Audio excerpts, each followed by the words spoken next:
여러분 안녕하세요. 충남대학교 경제학과의 정세은입니다. 제가 몇 주 전에 여러분에게 이 증세 전략에 대해서 강의를 했습니다. 제목을 누진 증세냐 보편 증세냐 이렇게 해서 선택하는 것처럼 약간 재미있게 흥미를 끌 수 있게 제목을 잡아달라고 해서 그렇게 했지만 사실은 제가 해답으로 제시했던 것은 누진적 보편 증세였습니다. 누진적 보편 증세라고도 할 수 있겠고 보편적 누진 증세라고도 할 수 있겠고 전체적으로 조금 더 내지만 특히 고소득층 고자산가에게 더 많이 내게 하는 전략을 통해서 충분한 세수를 확보해서 복지국가를 실현하자라고 하는 것이 저의 주장이었고요. 거기에 대해서 제 강의를 듣고 몇 가지 질문들을 주셔서 제가 오늘 거기에 대한 답을 드리는 그런 보충 동영상을 찍고자 합니다. 질문들이 다 이 수준이 높은 것이고 좀 핵심적인 것이어서 저는 이번 강의에 참 보람을 느끼고 이런 소통, 제가 생각했던 거하고 다른 분들이 생각했던 거하고 서로 합의를 이뤄가는, 찾아가는 이런 과정이 될 수 있겠구나, 강의가. 그런 생각을 했습니다. 5개의 질문이 있었는데요. 첫 번째 질문은 정부 부채에 대해서 입장 차이가 많은 것 같은데요. 정부 부채를 더 늘리면 안 된다는 주장과 코로나 시기 선진국들에 비해 정부 부채가 적다라는 주장이 있습니다. 정부 부채를 더 늘려서 복지 재원을 마련하고 이후 경제가 좋아질 때 정부 부채를 해결하는 방법으로 안 될까요? 제가 증세를 통해서 복지를 하자라고 하는 것은 부채를 늘리지 말자 이런 의미가 아닙니다. 오히려 이제 코로나 이 위기 시기에 이 복지를 확실히 해야 하는데 이 부채로만 복지를 하려다 보니까 이 복지를 할 수 있는 여력이 작기 때문에 제가 제안한 것은 빚도 내고 부채도 내고 세금도 더 걷어서 복지를 크게 하자라는 이야기입니다. 그리고 이때에 세금을 더 걷는 것을 한시적으로 걷는 것이 아니라 영구적으로 걷어서 아예 이참에 복지 수준을, 세금에 의한 그 복지 수준을 영구적으로 늘려보자. 다른 국가들도, 선진국들도 보면 이 위기 시기가 오히려 사람들의 어떤 국가의 역할에 대한 더 많은 요구, 이런 것들이 생겨서 복지를 확대하기 좋은 시기거든요. 이번 대선판이 그런 판이 될 것이다라고 생각을 하고 이런 이야기들을 한 것인데 최근에 진행되는 상황은 완전히 거꾸로 감세해주겠다라고 하는 분위기여서 저는 약간 우울합니다. 자, 이 그림들을 보시면 자, 저부담 저복지 국가가 있고요. 사례로 고부담 고복지 국가를 사례로 들었는데요. 자, 보시면은 이게 이 세입과 세출이 일정하게 똑같은 수준으로 들어오는 것이 아니라 경기에 따라서 출렁출렁합니다. 그래서 경기가 자, 이 부분에 경기가 안 좋을 때, 이 침체 시기에는 봅시다. 이 세출이 이렇게 많죠? 세입이 이렇게 작죠? 그러니까 이만큼이 적자가 납니다. 거꾸로 그 다음 시기에 경기 호황 시기가 도래하면은 당연히 세입은 많아지고요. 세출은 줄어듭니다. 그래서 이 위기 시기가 아니더라도 경기가 좋고 나쁜 거에 따라서 흑자와 적자가 반복이 돼서 중기적으로 보면은 이게 균형이 되는 겁니다.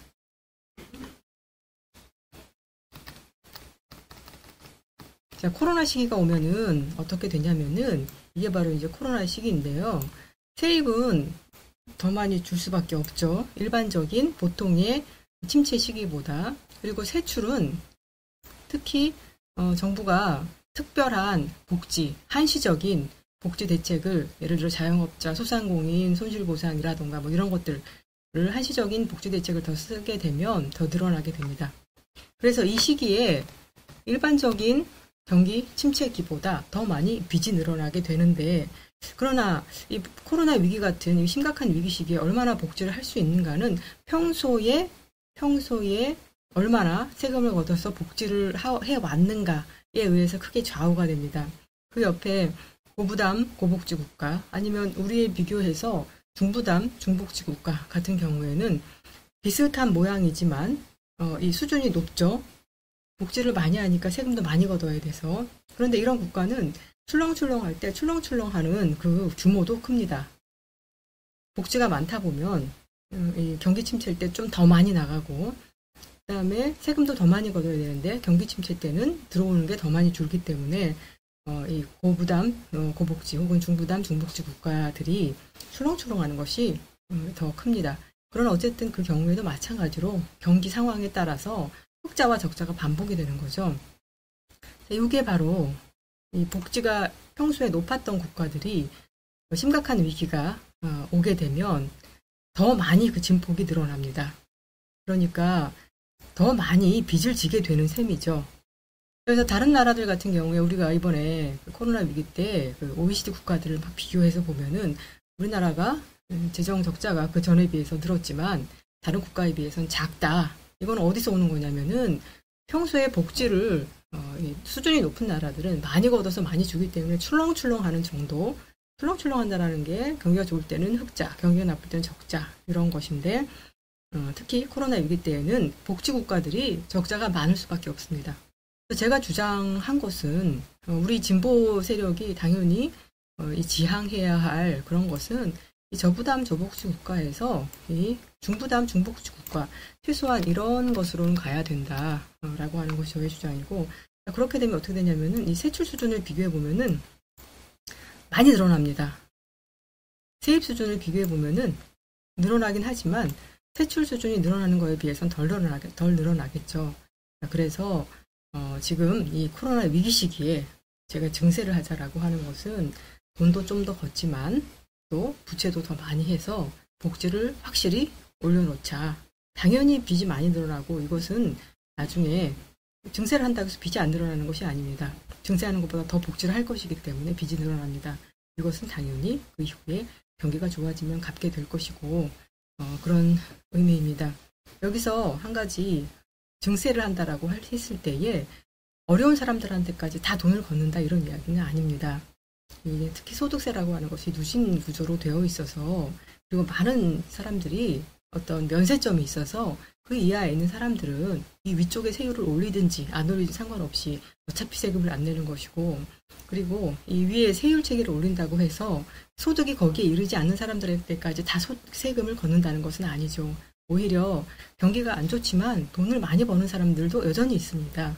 그래서 이 증세를 한다라고 하는 거, 위기 시기에 증세를 한다라고 하는 것은 이 위기 시기에도 여전히 소득을 잘 벌리고 여력이 있는 사람들한테 세금을 더 걷도록 그렇게 세율 체계를 조정하자 이런 얘기입니다. 우리가 복지 증세를 하자 그러면은 복지하는 것은 좋은데 돈도 없는데 어떻게 돈을 내는가 이렇게 생각하시는 분들이 많은데 그것은 오해이고, 증세를 한다라고 하는 것은 당연히 여유가 있는 소득이 잘 벌리고 그래서 세금을 낼 수 있는 그런 사람들한테 세금을 걷겠다라고 하는 것입니다. 사회 연대를 강화하는 것이고, 그래서 이거는 당연히 진보 세력이 지향해야 될 그런 비전이다라고 말씀드리겠습니다.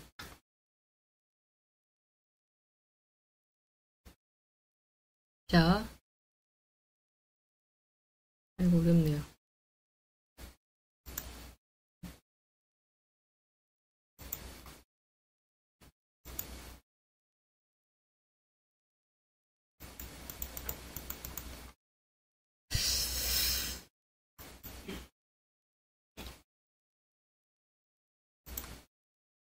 예.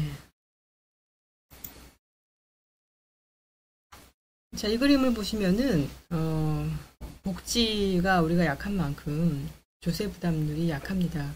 복지와 조세 부담률을 같이 가기 때문에 복지 국가를 하기 위해서는 이거는 뭐 불가피하다.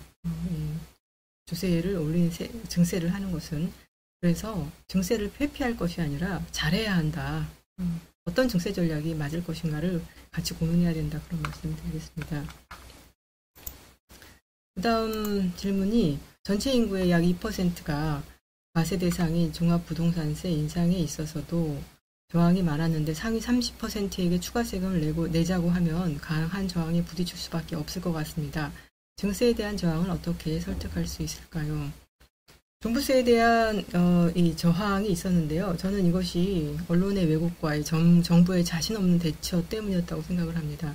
이 종부세 폭탄이라고 하는 거는 뭐 귀족노조와 같이 말도 안 되는 그런 이야기인데요. 한편으로는 또 종부세를 걷었을 때 사람들이 이것이 어떤 혜택을 누리는지 체감하기가 어렵기 때문에 내는 사람들의 목소리밖에 안 들리는 이것도 사실은 언론의 문제이기도 하죠. 이런 것이 있습니다. 사람들을 모아놓고서 세금을 걷어서 복지를 한다라고 하는 것, 이런 실험을 하면은 사람들이 증세에 대한 저항이 없다라고 이야기합니다. 근데 문제는 모든 국민들을 다 모아놓고서 이런 실험을 할 수가 없거든요. 그러다 보니까 항상 그런 것들을 잘 해줘야 되는 것이 언론인데 우리나라 언론들은 복지 편이 아니고 노동의 편이 아니기 때문에 그런 것을 기대하기가 어렵습니다. 그래서 저는 민주화가 되려면은 운동 세력이 있어야 하기 때문에 복지를 위해 증세하려면 복지 동맹 세력이 있어야 된다라고 생각을 합니다. 자, 상위 30%에게 추가 세금을 내자. 사실은 상위 뭐 1%, 2%가 세금을 더 내서 복지 국가가 되기는 어렵거든요. 자, 여기 보시면은 누진 증세라고 하는 거 위에 조금 걷어서 이거 가지고 하기가 어려운 거, 이게 의미가 없다는 것이 아닙니다. 그걸 해야 합니다. 근데 이제 그거는 너무 기본이고, 거기에 그거 가지고서 다 할 수 있다. 이렇게 하기가 어렵다는 겁니다. 위에 여러분들 요 옆에 보편적 누진 증세 그 그림을 보시면은 조금 더, 한 30%, 상위 30%부터 이렇게 조금 더 부담스럽게, 부담을 더 하게 되는 구조라고 하면은, 오히려 이제 그런 경우가 고소득층이 최상위 구간이 더 많이 내게 하는 그런 방법이다. 그래서 아주 우리가 이 조세 전략에 대해서 이것이 아주 최고 부자들한테 돈을 뜯어내는 것이다. 이렇게 생각을 하면 저는 현 상황에서 우리가 탈출할 수 없다라고 생각을 하고요. 어느 정도 의미 있는 어떤 큰 규모, 어느 정도 규모가 되는 세금을 걷어서, 이 거둘 때 정의롭게 걷어서 이것을 가지고 복지국가를 실현하자라고 하는 이 시각 방향을 좀 전환해야 될 필요가 있다라고 생각이 들고요. 거기에서 세력이 좀 있어야 한다. 이게 개개인의 목소리는 잘 안 들리기 때문에 복지 동맹 세력이 필요하고 시민사회단체, 정치 집단, 전문가, 언론, 거기에 특히 이제 조직 노동이 가세해야 한다고 생각합니다. 이 조직 노동에게 왜 복지가 중요하냐? 일단 연대적 차원에서 중요하고 본인도 좋지만 노동자 전체가 좋은 것이고 또 하나는 노조의 투쟁이 기업 내에서의 임금 인상 투쟁을 하다 보면 갈등이 커지고 자본이 자꾸 노동을 부담스러워져서 자꾸 바깥으로 떨어내 버리려고 하는 그런 이제 유인이 생깁니다. 고복지 국가들은 북유럽 국가들에서 보면은 노사는 사실 상당히 코퍼라티즘이다라고 이래서 이제 협조적이고 대신에 세금을 많이 냅니다. 그래서 세금을 내는 것을 통해서 이 불평등이라 이런 것들이 많이 교정이 되고 그런 면이 있다고 생각합니다. 그래서 제가 드리는 말씀은 이 노조의 원래의 그 임무인 그런 기업 내에서의 아니면 노사 간 그런 투쟁 협상 이런 것이 이런 것이 아니라 그거는 당연한데 그것만 해서는 한국 사회의 심각한 이 기업의 양극화 문제, 노조가 없는 수많은 취약노동의 문제, 이 문제를 해결할 수 없기 때문에 조직노동은 그것까지 다 안고 같이 가는 것이 맞지 않을까 그런 생각이 듭니다. 왜 상위 30%냐라고 한다면은 이 파란색 선이 실효세율인데요. 우리는 전체적으로 낮은데 너무 상위 아주 고소득층에게 많이 내게 하는 지금도 그런 구조입니다. 이제 여기에서 최상위 계층에 더 많이 내라 하는 거 가지고 그렇게 하는 것이 의미가 없다는 것이 아니라 그렇게 해서 거둘 수 있는 것이 얼마 되지 않기 때문에 그걸 가지고 복지국가를 할 수 없다.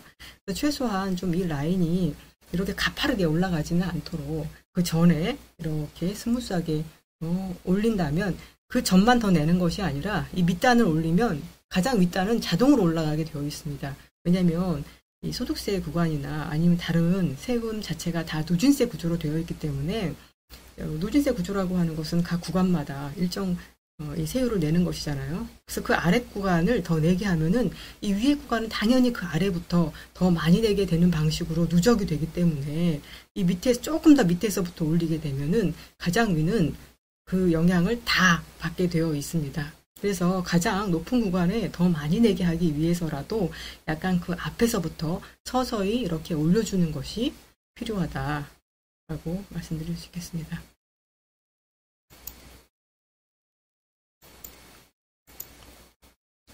예, 그 다음 질문입니다.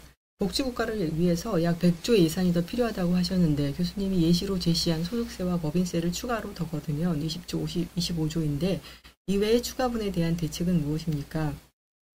지난번에 시간이 좀 짧아서 제가 충분히 말씀을 드렸다고 생각했는데 그 부분이 잘 전달이 안 된 것 같습니다. 자, 제가 말씀드렸던 소득세와 법인세에 대한 이 증세안 전에 사회보험료 인상도 필요하고요. 우리가 복지가 100조 원 정도가 더 사실은 100조 원이냐 아니냐 이것도 정확한 계산에 의해서 나온 것은 아닙니다. 100조 원 정도 되면 GDP 한 5% 정도 되는 셈인데, 뭐 그 정도의 정도는 걷어야 그래도 의미 있는 복지 확대다라는 의미에서 제가 100조를 말씀드린 것이고, 뭐 저희가 2, 30조 정도의 복지를 더한다라고 하면 그거는 굳이 증세한다 이런 얘기 할 거 없이 그냥 안 보이는 증세를 하면 된다고 생각합니다. 근데 그렇게 해가지고는 현재 한국 사회 양극화 문제가 해소가 되지 않을 것이기 때문에 좀 대폭적인 대규모적인 어느 정도 규모가 되는 걸 하자라고 하면 그래도 100조 정도는 80조도 괜찮겠죠. 100조 정도, 100조 가까운 증세를 해야 되지 않을까 그렇게 싶습니다. 그러면 그걸 다 소득세, 법인세로 세율을 막 올리고 상위 30%에게 더 내게 하는 방식, 그것은 아닙니다. 사회보험료 인상도 필요하고요. 그 다음에 그 소득세, 법인세 제가 말씀드린 거, 그거는 약간 약한 보편 증세, 상위 30%에 해당되는 것이라고 하면 약간 보편 증세에 해당되는 것이고, 그 바로 전에 당연히 누진 증세하고 부자 증세 할 수 있는 것은 다 해야 한다. 상속증여세 강화라던가 보유세 강화라던가 부유세 도입이라던가 논의해야 되죠. 그리고 소득세 고소득 구간 신설 50억 이상, 예를 들어 재벌 총수 같은 경우에는 100억도 벌 수 있고 하는 일이니까 그 부분에 더 할 수도 있겠고요. 그다음에 소득세 종합과세와 양도소득세 강화, 비과세 감면 정비 이런 것들을 하면서, 근데 이제 제가 드리고 싶은 말씀은 이런 것들이 그동안 계속 이렇게 이루어져 왔고 이제 이것만 계속해서 밀고 나가기에는 그 일반 기본적인 전체적으로 소득세가 낮은 것이 있기 때문에 누진 증세, 부자 증세를 더 하기 위해서라도 약한 보편 증세가 같이 가야 한다 싶습니다. 그 밑에 있는 표는 소득과세, 소득세, 사회보험료, 자산세, 소비세 이렇게 쭉 봐도 우리나라는 이 많은 부분에서 전체적으로 OECD 평균보다 작기 때문에 두루두루 얻을 수 있는데, 그래서 사회보험료 부분, 자산세 부분, 그다음에 이 소득세 부분. 자산세는 말씀드렸죠. 자산세는 우리가 우리가 이제 거래세가 많다. 이것도 최근에는 좀 바뀌었습니다만 취득세, 등록세가 많다. 보유세보다 말씀드렸습니다. 여기에서 한 가지 시간이 짧으니까 참 이거 충분하게 말씀드리기가 좀 어려운 점이 있네요. 여기 그 세율 체계, 소득세하고 법인세 세율을 올리기 전에 특히 소득세 부분에서 고소득층에 대한 과세가 제대로 안 되는 부분이 있습니다. 세율을 막 올리게 되면 근로소득 이런 것들이 더 먼저 이게 더 영향을 받겠지만 그 전에 자산소득에 대해서 충분히 과세할 필요가 있습니다. 자산소득에 대해서 따로 통계를 충분히 획득하기 어렵기 때문에 자산소득하고 이 종합소득이 다 섞여 있어서 이제 그런 데이터들이 없기 때문에 그걸 강화하면 얼마나 더 거둘 수 있냐.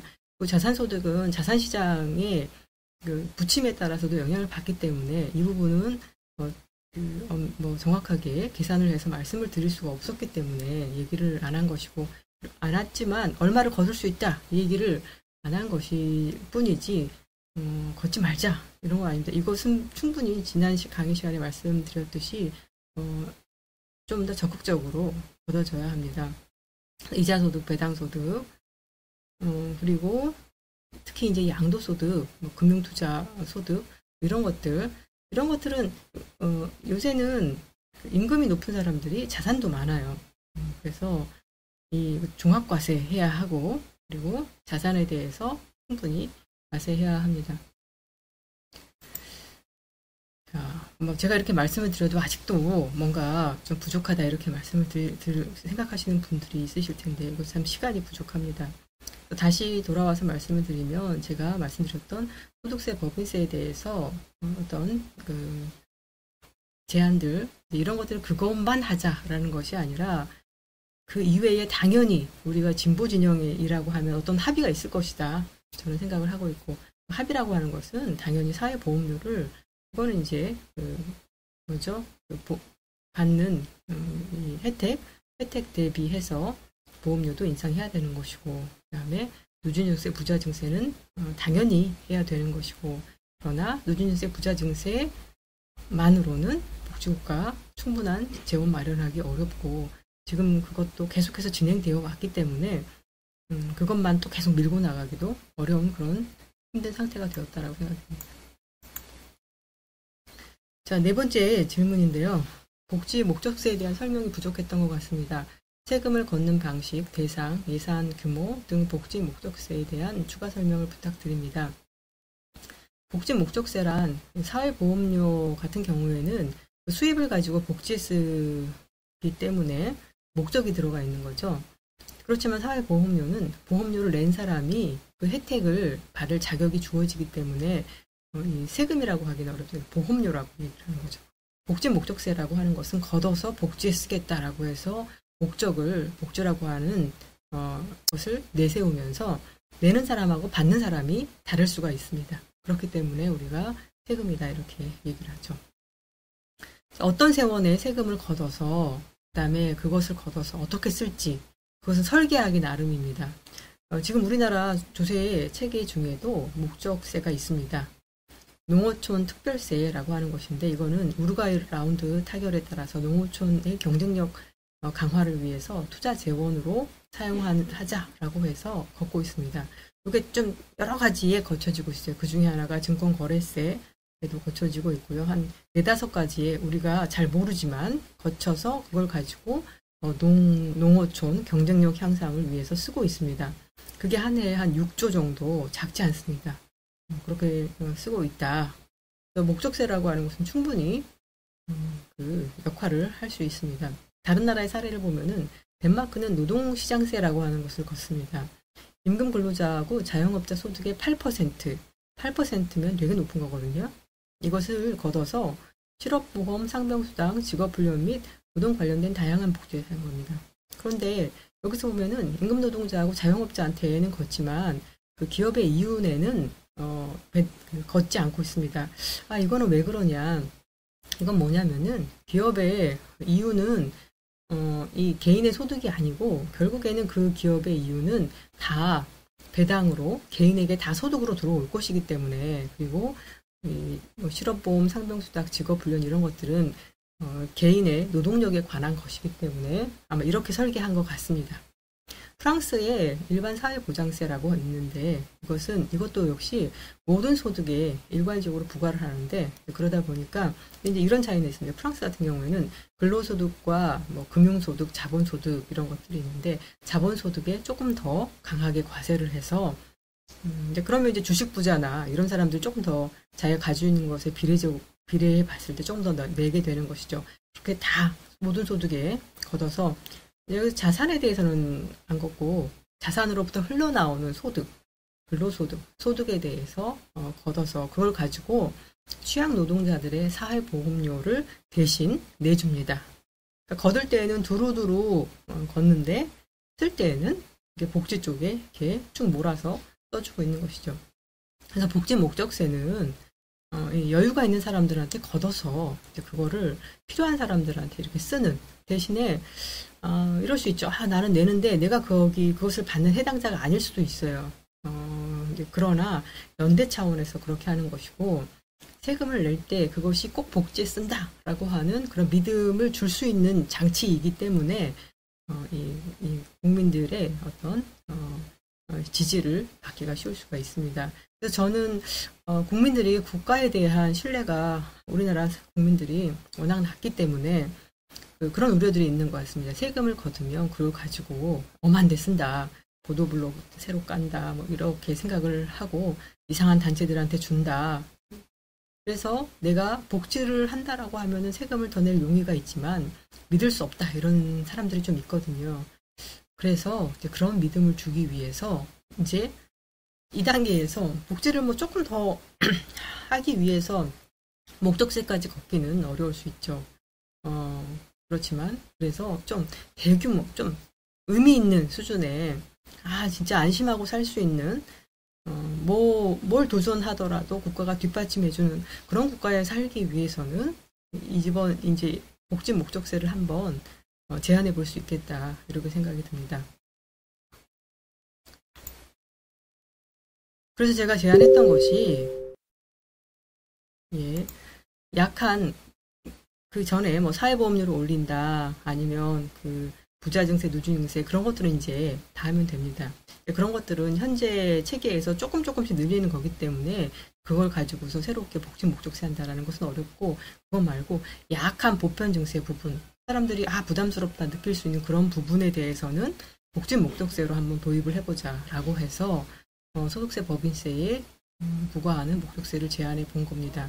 이렇게 제안하게 되면 이것도 한 상위 30%까지도 되지 않을 겁니다. 아마 상위 10% 아니면 15%, 10% 정도 될 것인데 이렇게 하면 20조 원 아니면 설계를 조금 더 하면 뭐 5조 원, 6조 원 이렇게 거치는데 이거 전에 앞에서 이야기했던 누진증세, 부자증세까지 결합이 되면은 조금 더 많이 거칠 수가 있습니다.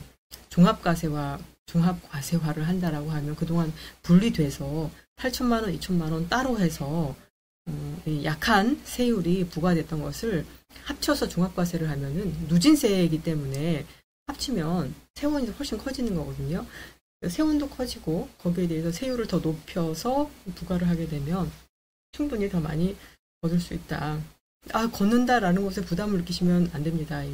걷어서 복지로 쓴다. 그러면 부자들은 내기만 하고 받지 못하는 거 아닌가? 근데 설계하기 나름입니다.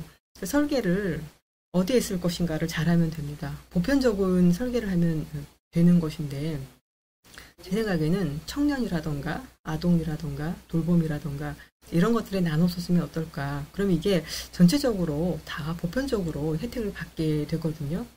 청년, 그렇죠? 아동, 돌봄은 노인들도 있고 아동도 있고 또 장애인도 있고 하기 때문에 이렇게 한번 이제 이것에 구체적으로 뭐가 바람직한 것인가는 한 사람에서 머릿속에서 나오기는 어렵습니다. 그래서 이런 것도 저희가 같이 모여서 의사소통을 하고 논의하는 그런 장이 있으면 어떨까 합니다.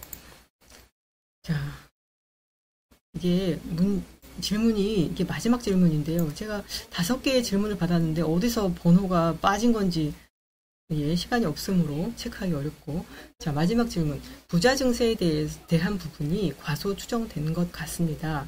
가령 부유세를 상위 0.1%에 1%의 세율로 부과할 경우에 3조 8천억이라고 했습니다. 다양한 방식의 추계를 해봐야 하지 않을까요?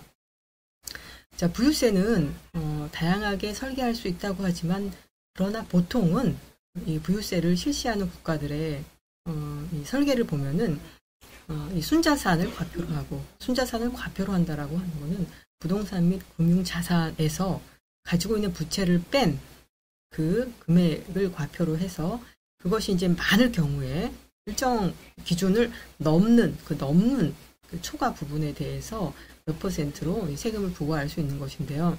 자, 아주 많은 몇 명의 사람들을 선정할 때 우리가 상위 0.1%라고 저는 결정을 해봤고 그 상위 0.1% 자산가들에 대해서 참 부유세는 자산에 대해서 부과하는 겁니다. 소득이 아니라 소득과 자산은 다르죠. 자산에 대해서 상위 0.1% 자산가들을 대상으로 걷는데 이제 그때의 기준이 있게 되는 거죠. 자, 근데 이제 이 부유세를 설계하기 위해서 여러 가지 데이터가 필요한데 그 데이터를 구할 수가 없습니다. 김낙연 2016년 연구에 따르면 상위 0.1% 자산가들, 금융자산과 부동산 자산을 다 합쳐서 그 자산가들의 상위 0.1%의 당시에 2013년 기준으로 상위 0.1%의 자산가가 되려면은 40억 원 정도가 기준입니다. 40억 원을 보다 더 많이 가지고 있으면 상위 0.1%에 해당이 되는 것인데, 그 사람들을 대상으로 평균 얼마를 가지고 있었냐 이렇게 해보면은 86.7억 원이었다. 2013년부터 2020년까지 이 자산이 늘었을 테니까 평균 자산 증가율을 가지고서 2020년에 이제 이거 이제 2020년에 대해서 계산한 겁니다. 2020년 지금 2022년이니까 또 달라지겠죠.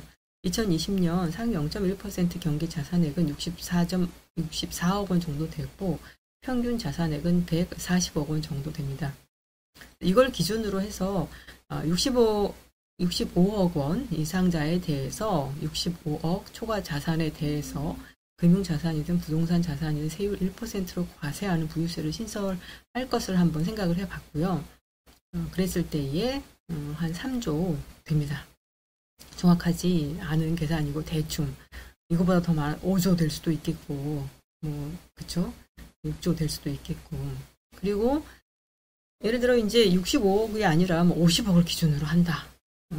그리고 1%가 아니라 2%를 한다라고 하면 더 많이 늘겠죠. 야, 그런데 부유세를 50억 기준으로 해야 될 것이야 말 것인가? 이거 참 뭐가 더 이 어떤 객관적인 기준이 있냐? 그렇지는 않습니다. 이것은 사회 전체가 우리 사회의 부의 불평등을 해소하기 위해서 어느 정도 누구를 대상으로 얼마만큼 세금을 걷어야 되는가 논쟁하는 과정에서 논의하는 과정이 좀 필요한데요. 너무 넓혀버리면 이게 부유세 개념에서 좀 벗어나게 되고, 또 너무 좁혀버리면 의미 없는, 너무 많이 거치지 않으니까 그렇습니다. 예, 저는 이 부유세가 많은 국가들에서 시행하는 것이 아닙니다. 부유세 도입에 저는 원론적으로 찬성하지만 여러 가지 고려할 점들이 있습니다. 예를 들어 2018년에 다른 국가들에서 어떤 국가들이 부유세를 걷고 있느냐, 특히 OECD 국가들을 살펴보면은 3개 국가, 노르웨이, 스페인, 스위스 같은 경우가 3개밖에 없는 거죠. 걷고 있는데 이 중에서 의미 있는 수준으로 걷고 있는 국가는 스위스입니다. 스위스의 이 그림을 보시면 주황색 같은 경우에 2018년에 GDP 1.1%를 걷고 있으니까 우리로 치면 한 20조 원 정도 걷는 셈이죠. 이 정도 20조 원? 그럼 아까 이야기한 법인세, 소득세 걷는 것만큼이 많이 걷는 거 아니야? 부유세 걷어서 하면 되는 거 아니야? 이렇게 생각하실 수도 있는데요. 그 다음 그림을 보면은 부유세는 자산세 중에서 하나입니다. 그래서 다른 자산세들하고 같이 한꺼번에 같이 통합적으로 고려를 해야 합니다. 우리가 세금 문제를 다룰 때에는 딱 하나의 세금, 어떤 국가가 어떤 세금 걷어서 뭘 한대 이렇게 하면 안 되고 여러 가지 세금을 종합적으로 봐야 되는데, 부유세는 자산세 중에 하나입니다. 대부분의 국가들은 여기서 그림을 보시면은 이 자산세가 부동산 보유세, 그리고 순자산세, 순부유세, 보통 부유세를 순자산에 대해서 걷는다고 말씀드렸잖아요. 그래서 net wealth tax라고 해서 순자산세를 걷고 있습니다. 그리고 이 금융과 자본 거래세, 이렇게 거래세, 그다음에 순부유세, 그리고 이 부동산 보유세, 그리고 상속 증여세, 이렇게 여러 가지로 구성되어 있습니다. OECD 국가들 같은 경우에 GDP 대비로 이 자산세를 총 얼마큼 걷고 있느냐, 가장 오른쪽에 있는 국가가 영국인데 영국이 많이 걷고 있죠. 영국이 부동산 보유세를 많이 걷고 있다. 그 바로 전이 프랑스거든요. 그러니까 프랑스는 여기에서 프랑스도 순자산세를 걷는 것으로 나와 있습니다. 이 전 장에서 이 프랑스가 또 최근에 부유세를 걷다가 없앴다가 이렇게 왔다 갔다 하기 때문에 좀 그렇습니다만, 프랑스 같은 경우에 부유세를 걷지만 그게 얼마 되지 않고 부동산 보유세를 많이 걷고 있다. 대부분의 국가들이 보면은 부동산 보유세 위주로 자산세를 걷고 있습니다. 부유세를 걷게 되면 그 부유세는 금융자산과 부동산 자산이 같이 들어가 있는데요. 부동산 자산은 자산세로서 부동산이라고 하는 자원이 한정이 되어 있기 때문에 그것을 과다 독점하거나 해서는 문제가 발생하니까 그것을 막기 위해서 도입하는 것이 좀 수월한데, 금융자산 같은 경우에는 내가 주식을 갖고 있다고 해서 주식을 어떤 많이 갖고 있다고 해서 이것을 줄여야 하나? 왜냐면은 금융자산 같은 경우에는 수요가 많으면 얼마든지 좀 찍어낼 수 있는, 그렇기 때문에 과다 독점한다라고 하는 것들이 약간 좀 근거가 좀 부족할 수도 있고요. 주식을 많이 갖고 있는 사람들이 보통 어떤 사람들이냐면은 경영권을 가지고 있는 사람들이에요. 그래서 주식을 너무 많이 가지고 있으니까 주식을 좀 팔아서 세금을 내라라고 하면은 이건 경영권에 위협이 된다라고 하는 그런 측면도 있어서, 이게 금융자산에 대해서도 부유세를 걷는다는 것이 뭐 한다라고 하면 못할 것도 없겠지만 그 과정에서 많은 논란들이 있고, 그러다 보니까 많은 국가들이 부동산 보유세에 더 초점을 맞춰서 걷고 있는 것 같습니다. 한 가지만 마지막으로 말씀드리면은, 특히 바로 위에 이 그림에서 보시면 이 자산세를 많이 걷고 있는 국가들이 영미계 국가들이고, 적게 걷고 있는 국가들이 북유럽 국가들입니다. 자, 북유럽 국가들이 왜 자산세 과세가 약할까? 제가 생각해 봤을 때 자산세는 자산을 보유하고 있는 것 그 자체, 그 자산을 잘라내는 거거든요. 어떤 사람 자산이 너무 작고 어떤 사람 너무 많으니까 그걸 좀 잘라내자. 그래서 나눠주면 좋겠죠. 그런데 이제 자산이라고 하는 것이 왜 발생하느냐를 생각을 해보면, 자산의 형성 과정에서 상속증여를 많이 받아서 자산이 많아졌다. 그거는 상속증여세를 제대로 걷어야 되는 문제입니다. 자, 그 다음에 소득이 많아서 그 소득의 자산으로 굳어졌다라고 하면은, 그거는 그 소득 단계에서 소득세를 좀 많이 걷어서 복지를 많이 하면 많이 하는 방식으로 또 어느 정도 해소를 해야 됩니다. 그 다음에 자, 내가 저축을 많이 했던지 아니면 굳이 그런 것도 아닌데 가지고 있는 주식의 가치가 막 올라서, 부동산이 가격이 막 올라서 내가 자산이 많아졌다. 이런 경우는 어떻게 해야 되느냐? 자, 가치가 막 올랐다. 가격이 뛰었다. 그렇지만 가격이 뛰었지만 아직 이것을 팔진 않았기 때문에 미실현 소득이거든요. 이거는 파는 단계, 양도 단계에서 소득세로 확 불로소득 환수한다. 이런 식으로 확 걷어들이면 됩니다. 그래서 부동산 자산, 금융자산을 소유하고 있다는 것 그 자체보다는 그것이 소득으로 전환될 때에 자산을 가지고 있어서 거기서 흘러나오는 임대소득, 배당, 이자 이런 것들을 거두면 되고, 그다음에 그것을 팔아서 돈으로 바꿔서 쓸 때 파는 그 단계에서 양도소득세를 거두면 됩니다. 그래서 어떻게 보면은 자산하고 소득은 서로 왔다 갔다 하는 이제 그런 것들인데, 자, 이 자산으로 가는 단계에서 소득을 좀 많이 걷고 자산이 소득으로 변화하는 단계에서 소득을 많이 거두면, 사실은 이 자산이라고 하는 것 그 자체를 자산이라고 하는 것이 부채나 기업 경영권이나 아니면 제가 자산을 가지고서 사업을 하는 거잖아요. 그러니까 그런 경제 활동하고 관련이 되기 때문에 제가 그래서 부유세를 걷지 말자 이런 것은 아니지만, 생각할 것들이 많다. 부유세냐, 부동산 보유세냐, 그리고 부유세냐, 아니면 소득세냐, 상속증여세냐, 양도차익세냐, 이제 이런 것들. 그 북유럽 국가들 같은 경우에는 소유 그 자체보다는 그 소유로 인한 격차, 소유로 인해서 발생하는 소득에 대한 과세 강화, 이렇기 때문에 이게 이제 제3의 길인 거죠. 소유 자체에 대해서 문제 삼기보다 그 소유를 가지고서 어떻게 처분하느냐, 어떻게 사용하느냐, 이런 것들에 국가가 더 많이 개입하자 라는 것이라고 보고, 이 동학개미들 같은 경우에 최근에, 그래서 저는 양도소득세, 특히 이 가치가 오르는 부분을 실현했을 때 세금을 얼마나 거둘 수 있냐, 이게 중요하다고 생각이 드는데요.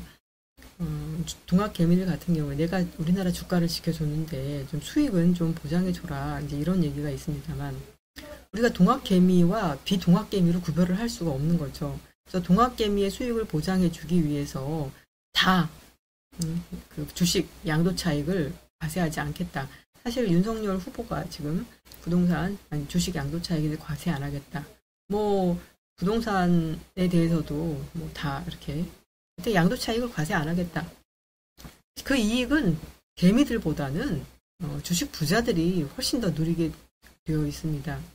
그리고 이 주가가 높은 회사들은 보통 이윤이 많이 발생하는 회사인데 그 회사들이 기술 투자, 기술 발전을 통해서 이윤이 많이 발생한다라고 하면 다행이지만 또 많은 경우에는 고이윤을 창출하기 위해서 노동을 착취하는 경우가 많습니다. 그래서 이 진보 진영, 노동 진영이 고이윤 기업들을 부추기는 기업들의 이윤 추구 활동을 그렇게 과도하게 부추길 수 있는 양도차익, 비과세 이런 것들은 저는 찬성하지 않을 것이라고 생각을 하고 이 진보 진영에게 바람직한 거는 이 세금을 많이 걷어서 그걸 가지고 복지를 해줄 것을 요구하는 것이 맞는 올바른 운동의 방향인 것 같습니다.